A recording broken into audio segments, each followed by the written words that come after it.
Smoke rose over Ukrainian cities while people slept on Thursday, the aftermath of a huge wave of Russian missile strikes across the country. At least 6 civilians were killed, electricity was knocked out, and a nuclear power plant was forced off the grid. The majority of those fatalities, 5, were in western Lviv, where drone footage showed a flattened home surrounded by badly damaged buildings.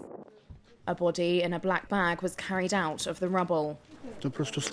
This man is a local resident.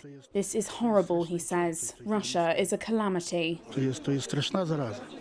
Another civilian was reported killed by the missiles in the central Dnipro region. 3 civilians were separately reported killed by artillery in Kherson. In the capital, Kyiv, residents like Ludmila were woken by the strikes. I heard a very loud explosion, very loud.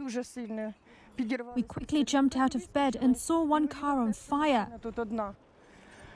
Then the other cars caught on fire as well. The glass shattered on the balconies and windows. It's very frightening. Very frightening. The child got scared and jumped out of bed.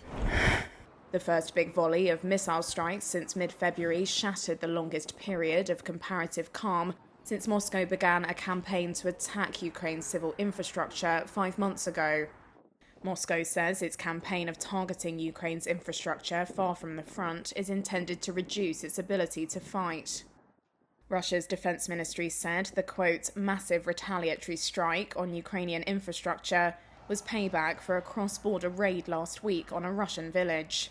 Kyiv said the airstrikes have no military purpose and aim to harm and intimidate civilians, a war crime. The strike knocked out the power supply to the Zaporizhzhia nuclear power plant, Europe's largest, severing it from the Ukrainian grid. How can we sit here? The UN nuclear watchdog chief, Rafael Grossi, on Thursday appealed for a protection zone around the Russian-held plant. Zaporizhzhia nuclear power plant is running on emergency diesels. The last line of defense. This is the 6th time. Let me say it again. This is the 6th time that the Zaporizhzhia nuclear power plant has lost all off-site power and has had to operate in this emergency mode. Let me remind you, this is the largest nuclear power station in Europe, operating for the 6th time under emergency diesel generators. What are we doing? Ukraine says an unprecedented 6 of Russia's small arsenal of Kinzhal hypersonic cruise missiles were used, one of Moscow's most valuable weapons. Ukraine has no way of shooting them down.